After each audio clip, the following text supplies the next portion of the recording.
J'attends que tu décroches, je sonne dans ta poche, je vibre. Allô, je peux enfin t'entendre, j'arrive, rien à comprendre, c'est coupé. Ça peut pas venir de moi, j'ai un fan de compète et mes barres sont complètes, c'est toi. Pourtant t'as pas bougé, le son est tout coupé. Je te rappelle, ça déconne. Bonjour, je suis Francky. Alors, je suis là pour vous présenter l'expatriation en live au Monténégro.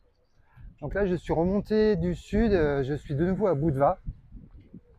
Et sur Budva, il y a deux plages. Celle que j'ai filmée sur une précédente vidéo de nuit, donc là, c'est vraiment dans la ville. Et au sud de Budva, il y a une grande plage avec plein de restaurants. Et là, c'est vraiment très sympa. On est un petit peu en extérieur de la ville. Donc c'est vraiment sympa. Donc vous allez découvrir discrètement derrière moi comment le coin bouge. Alors pour revenir sur la musique, il y a beaucoup de musique des années 80-90. C'est pas la même musique qu'on peut trouver en France dans les restaurants.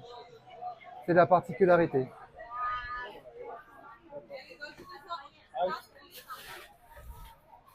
Donc voilà, sur cette vidéo, je vais aborder le sujet entre les globalistes contre les souverainistes. Pour faire très simple, parce qu'il y a beaucoup de gens qui ne comprennent pas pourquoi il y a tout ce bordel dans le monde. Et je vais essayer de donner mon avis, enfin mon impression. Je ne fais pas de politique sur cette chaîne, je m'en carre complètement puisque je quitte la France, donc c'est bien loin de mes priorités. Mais néanmoins, dans le monde, il faut savoir ce qui se passe. Donc je vais commencer par les globalistes et je finirai par les souverainistes. Et c'est ça qui fait un petit peu tous ces problèmes qu'il y a dans le monde aujourd'hui. Car aujourd'hui, au Monténégro, on est plutôt souverainiste, puisqu'ils maîtrisent leurs frontières. La monnaie, par contre, c'est l'euro, donc ils ne maîtrisent pas leur monnaie, mais ils maîtrisent leurs frontières déjà. Et leur politique. Donc ça, c'est vraiment la différence. Donc, les globalistes, c'est quoi? C'est qui? Alors, les globalistes, c'est des mondialistes. Hein. C'est ce qu'on a vécu, nous, on est en plein dedans. Hein. Donc, ils veulent tout gérer, ils veulent un État mondial, global. Ils veulent gérer avec l'OTAN les va-t-en-guerre, etc. Donc ça, c'est une chose. Et puis l'OMS, par exemple, où tout le monde doit se faire soigner pareil, tout le monde doit suivre les vaccins si on doit se vacciner, etc. etc. Je ne rentre pas spécialement dans le détail.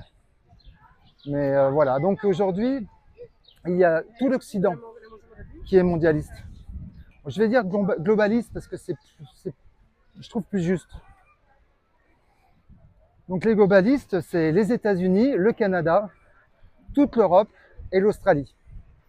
C'est dans ces pays-là où il y a eu plus de vaccins pendant la pandémie, même si ils ont bien joué leur coup et ils ont réussi à faire ça un peu mondialement, on va dire. Donc nous, on est en plein dedans. Voilà, ils ont perdu un petit peu un pays très important qui est les États-Unis, puisque Trump a balayé du revers de la main tout ce qui est wokisme, tout ce qui est le mondialisme général, hein, même si on en fait partie, il faut faire du business, on est bien d'accord, mais je ne parle pas forcément du business, je parle plus de gérer l'ensemble du monde de la même façon. Et ça, chaque pays, pour moi, doit avoir sa liberté de faire comme il veut. Donc aujourd'hui, les États-Unis ont quitté l'OTAN, ont quitté l'OMS. Donc l'État profond a pris ses clics et ses claques, enfin en partie du moins, j'imagine, et vient s'installer en Europe. Donc pour parler de l'Europe, je vais même commencer par le Canada, parce que le Canada reste toujours sous cette emprise des Young Leaders, avec par exemple, si je prends un exemple, Maintenant, avec la possibilité de vouloir mourir quand on veut, au Canada, c'est le troisième, c'est numéro 3 dans les cas de mortalité. C'est-à-dire que, bah voilà, on veut entre guillemets s'auto-suicider, on peut le faire. L'État nous aide et c'est gratos. De toute façon, tout c'est gratuit. Pour moi, bah, il y a un anguille sous roche. On nous fait payer tout, mais par contre, quand il y a quelque chose de gratuit, moi je suis très méfiant. Automatiquement, pour moi, ça pue, tout simplement.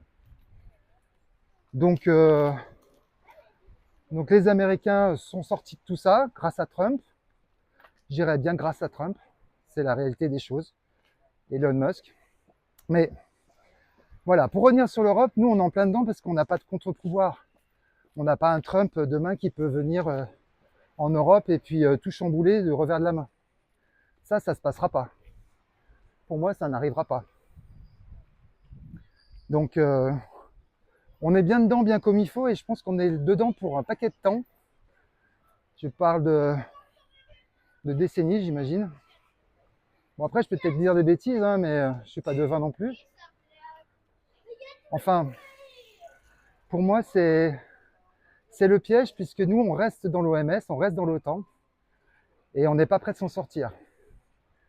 Donc ça, c'est peut-être aussi une raison pour laquelle j'essaye de fuir un peu l'Europe, parce que cette Europe me fait vraiment peur. Et je pense que tout le monde devrait se poser cette question. Mais ça, c'est à chacun de faire comme il veut et de penser comme il veut. D'ailleurs, pour ceux qui veulent me contacter par mail, mon mail c'est penserparvous-même@gmail.com. Ça veut tout dire. Chacun est libre de penser comme il veut. Et chacun est libre d'avoir ses opinions.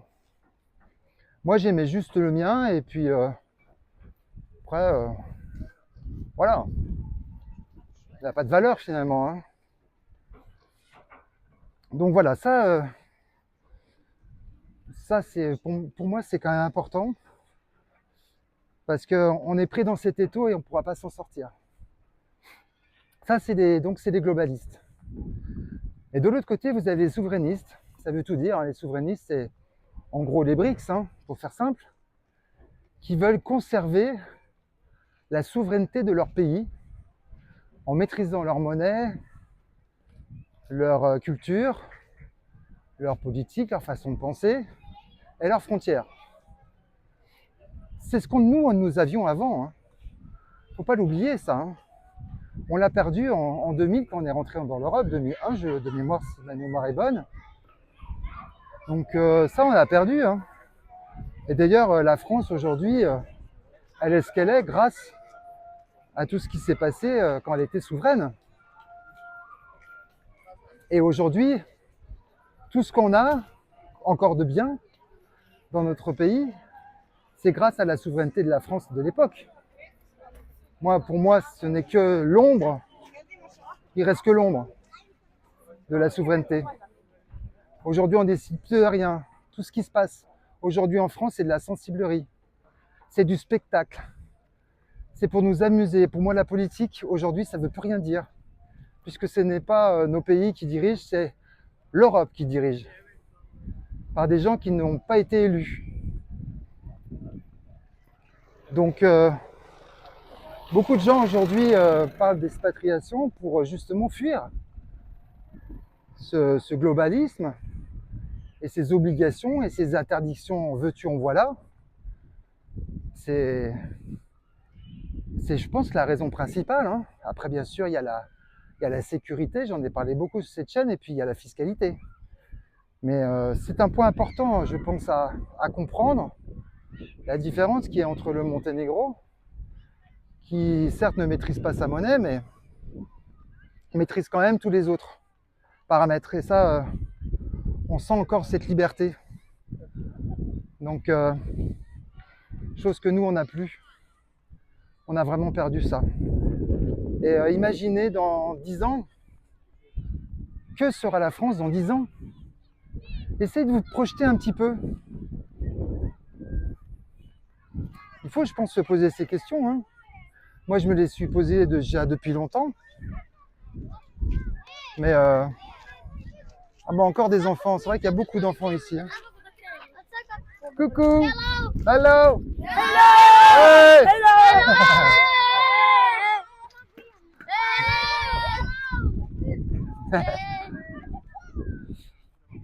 Hey.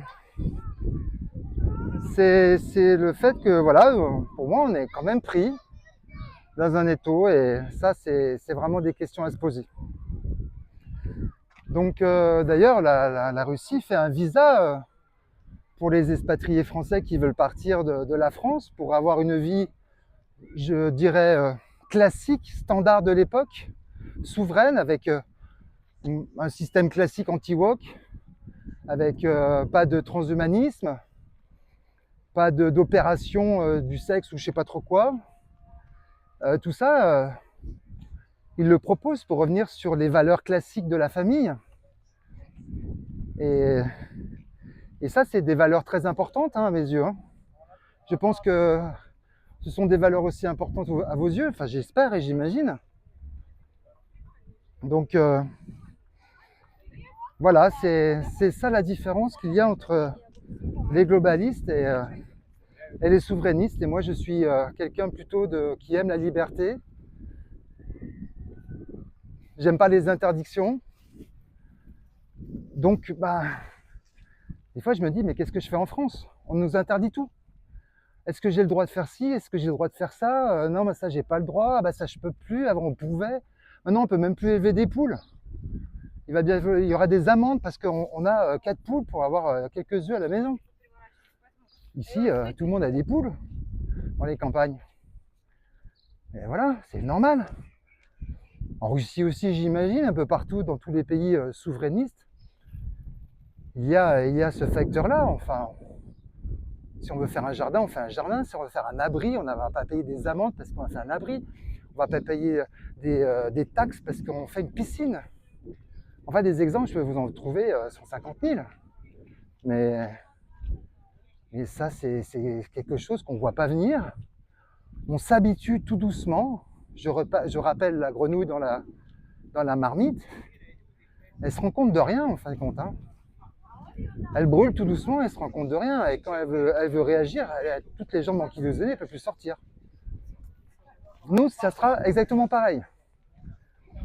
Donc la liberté, pour moi, c'est très important. Et malheureusement, dans cette Europe très contrainte administrative à foison, avec de la papasserie en veux-tu, en voilà, ça commence vraiment à me monter la moutardonnée, je dirais. Donc voilà la grosse différence qu'on peut trouver dans certains pays. Et l'objectif, c'est pour moi, le Monténégro est parfait puisqu'on est pas loin de notre terre de natale, je dirais. D'ailleurs, moi, j'ai pris l'option de ne pas prendre l'avion. Une expatriation en avion est compliquée. Ils savent exactement quand vous avez quitté le territoire européen et quand vous ne l'avez pas quitté. Ici, franchement, en passant par les frontières en voiture, c'est un petit peu plus compliqué. Donc, et puis bon, on ne va pas être recherché parce qu'on sort de l'espace Schengen. Hein. Ça va aller, ça va se faire. Du moins, on sort de l'Europe.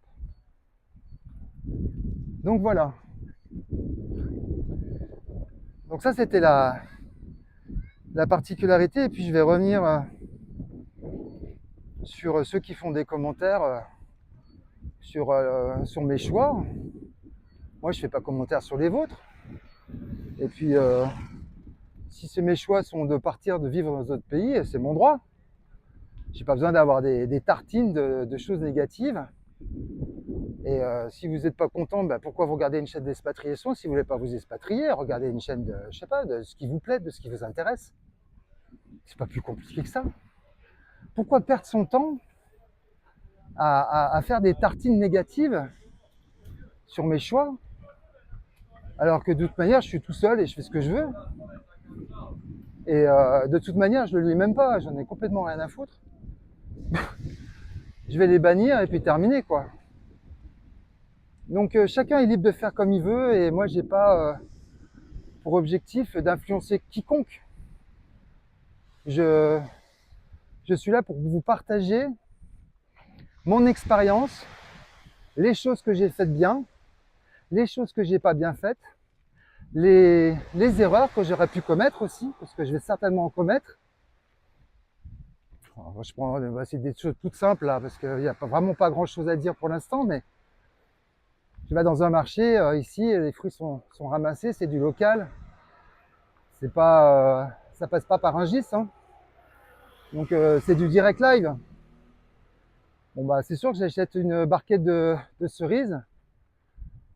Au supermarché, elle vaut 3 euros. Au marché, elle en vaut 5, mais tout le monde essaie de me la vendre à 10. Bon bah c'est un petit peu dommage parce que ils essaient de un petit peu de nous arnaquer. Bon, je dirais, voilà, j'ai la tête du touriste qui fait que on essaye. Bon après rapidement, on a vite les tarifs en tête et on arrête de se faire avoir. Voilà, mais forcément, je vais faire des erreurs. C'est inévitable. Et je suis là pour vous partager mes erreurs aussi. Donc, si ça peut vous éviter de les faire, bah, c'est bien. Regardez la musique.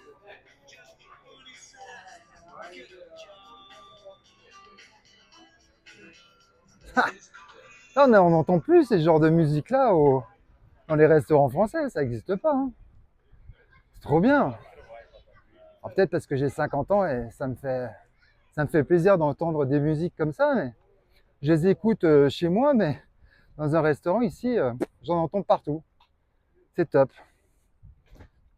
Mais dans tous les cas, voilà, je suis là pour partager mon expérience et sans vouloir influencer quiconque, même si j'encourage quand même les gens qui veulent partir à réagir et à vous connecter. D'ailleurs, si vous voulez soutenir la chaîne, moi je m'en fous des vues et tout ça, je ne vais pas gagner ma vie avec YouTube. Mais par contre, si vous voulez soutenir la chaîne, eh bien, vous pouvez faire un Tipeee hein, si vous souhaitez. C'est dans la description. Vous pouvez acheter aussi la musique du générique de la chaîne. C'est une musique qu'un ami m'a fait spécialement pour la chaîne. Et bah, vous pouvez l'acheter, voilà. Ça vous fait plaisir de m'encourager. Vous pouvez même m'encourager avec 1 euro. Enfin bon, je cours pas après ça, c'est juste plus pour m'encourager qu'autre chose, pour ceux qui le souhaitent. Mais moi, je fais tout gratuit. Je fais des vidéos gratuitement. C'est vraiment pas... je gagnerai pas ma vie avec ça. J'ai d'autres façons de gagner ma vie sur Internet et ça, je ne le partagerai pas parce que c'est mon business, c'est personnel. Donc voilà, c'était la petite information sur la chaîne en particulier. Voilà, puis je vais en profiter aussi pour parler rapidement des 2 guerres qui sont en train de se passer dans le monde aujourd'hui. Parce que les gens ne comprennent pas forcément tout non plus. Et moi, j'ai mon avis. Alors, je n'ai que mon avis, encore une fois. Mais aujourd'hui, la guerre en Ukraine, c'est les Khazars. C'est Rothschild qui veut récupérer ses terres, qui veut récupérer surtout les sous-sols de l'Ukraine. Et donc, bah, automatiquement, ils veulent récupérer les terres, donc ils font des guerres. De toute façon, c'est très simple à regarder. Partout où Rothschild n'était pas présent, il y a eu des guerres. Regardez par exemple l'Afghanistan, la Syrie, la Libye. Avant, Rothschild n'était pas présent, aujourd'hui ils le sont. Et les autres pays qui ne sont pas, où il n'y a pas Rothschild dans ces pays-là, c'est la Russie, la Corée du Nord et la Chine. Donc vous voyez bien que la guerre en Ukraine, c'est à la fois pour récupérer bien sûr les terres, les biens, tous les minerais qu'il y a certainement dans cette terre. Enfin, il y a forcément quelque chose qui les intéresse, mais aussi remontant dans le temps, les Khazars veulent récupérer ces terres. Donc l'Europe est là pour les aider, parce que l'Europe est complètement prise par ces maîtres-là, et qui décident quels sont leurs intérêts. C'est pas les nôtres, hein. Parce que si on part en guerre contre la Russie, c'est pas pour notre intérêt, hein. On va s'en prendre plein la burette pour 2 ronds.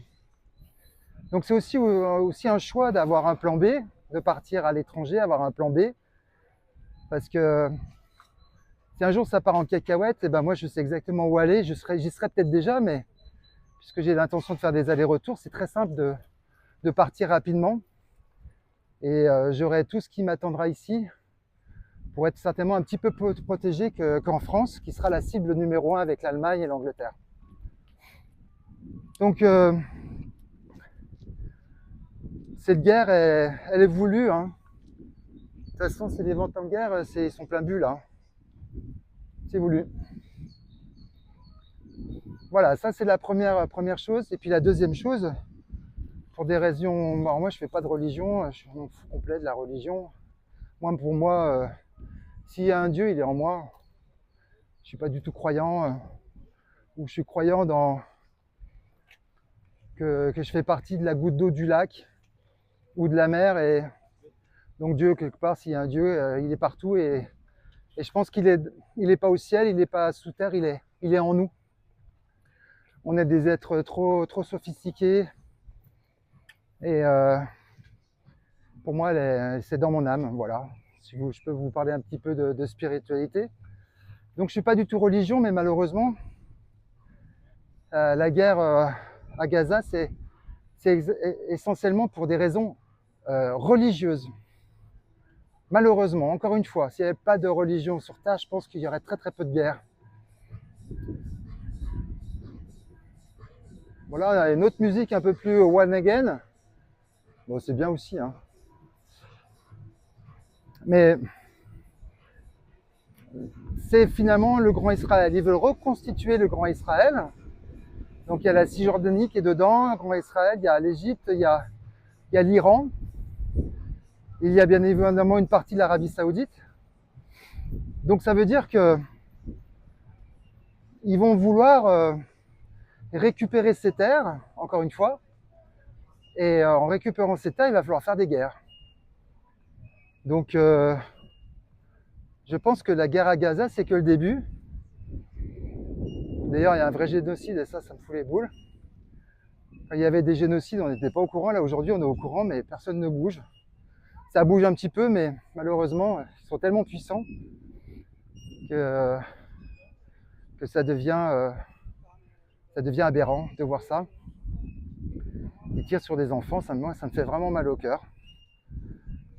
Bon, dans tous les cas, le vrai objectif du Grand Israël, c'est de récupérer leurs terres pour qu'il y ait la guerre, puisqu'elle aura lieu, et pour que leur Mashiach descende sur terre. Donc le Mashiach, c'est leur Christ à eux, hein, je dirais. Hein. Voilà. Voilà la vraie raison de fond pourquoi ils font tout ça. C'est quand même un petit peu dommage pour moi de faire des guerres et tuer des millions de personnes pour des raisons religieuses, encore une fois. Enfin, je pensais qu'on avait passé le cap, mais non, a priori non. Hein. Et je pense que ça va continuer encore pendant des siècles et des siècles. Voilà, c'est un petit peu ma vision des guerres malheureusement qui se passent. Mais bon, après, je suis pas du tout un expert. Faut pas tenir rigueur forcément de ce que je dis, mais c'est juste mon avis général et un aperçu de ma façon de penser. Mais bon, après, vous prenez pas. C'est à votre volonté, à votre souhait. Enfin bon, pour revenir sur le Monténégro, il y a même un petit concert, regardez.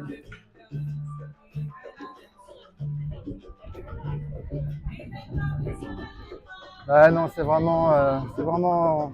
On est en pleine ville là, enfin on est au bord de Budva, donc ça fait rêver ce pays. Hein. Je vous encourage vraiment à venir, pour ceux qui souhaitent venir, bien sûr. Enfin, c'est vraiment... la plupart du temps, quand je vais dans des pays, j'ai souvent une appréhension, un petit peu de peur, le mec qui me regarde de travers, je connais pas toutes les coutumes, j'ai toujours peur de faire une bêtise, de me fâcher avec quelqu'un, ou je sais pas, là, ça glisse, on est là, j'ai l'impression d'être en Corse. Hein. Donc, il y a beaucoup de gens qui parlent bien anglais aussi, c'est vraiment facile, c'est vraiment easy. Hein. voilà pour cette vidéo. Donc j'encourage à ceux qui veulent me mettre en commentaire qu'ils le fassent. Mais bon, si vous commencez mal, de toute façon, je vais même pas le dire en entier, hein, je vous le dis tout de suite. Donc à vous de voir. Allez, je vais faire un petit tour sur la plage. Alors, on est en début de saison, hein, donc il n'y a pas grand monde. Puis en plus, là, je suis en bout de plage.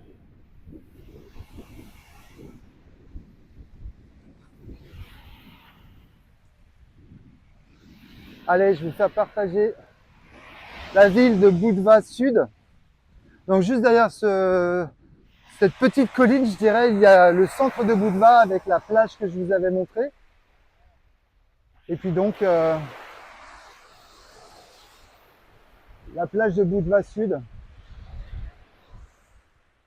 Voilà, je suis parti de là-bas au fond, hein, quand même. Hein.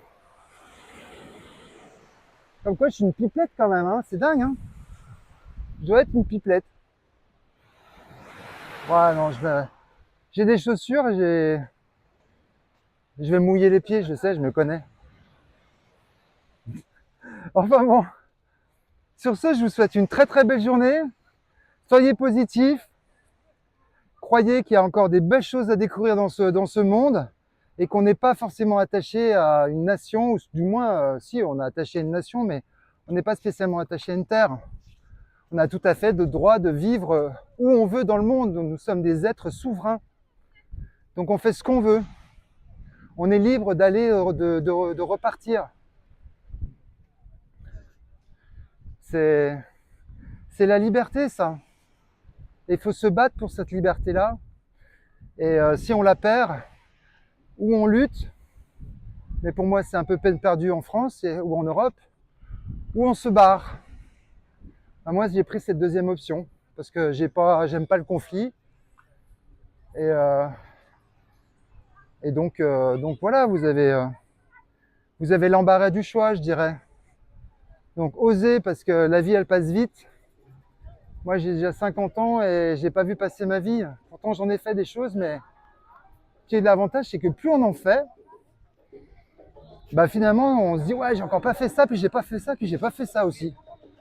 Alors que quand on est pétri de peur et qu'on reste dans son petit quotidien et son petit rythme de vie, finalement les années passent aussi, mais par contre on n'a vraiment rien fait. Alors que je pense qu'il faut vraiment se bouger et pas attendre d'avoir 60 ans pour faire quelque chose. Et puis dites-vous bien, c'est plus on attend dans le temps, plus on vieillit, plus c'est dur. Je prends un exemple, par exemple les enfants. C'est des vrais casse-coups, les enfants. Ils foncent, ils n'ont pas peur. Et plus on vieillit, plus on a peur. C'est quand même bizarre, ça devrait être l'inverse. Quand on est jeune, on devrait avoir peur de mourir parce qu'on a 20 ans. Mais quand on est vieux, on devrait avoir moins peur. Et pourtant, c'est l'effet inverse qui se passe. On fait quand même... c'est le monde à l'envers. Quand on est à 80 ans, on ne devrait pas avoir peur de mourir. On a fait sa vie. Et puis, comme on dit, il faut mieux avoir des regrets que des remords. Donc, ayez des regrets. Plus vous aurez de regrets, plus vous aurez vécu.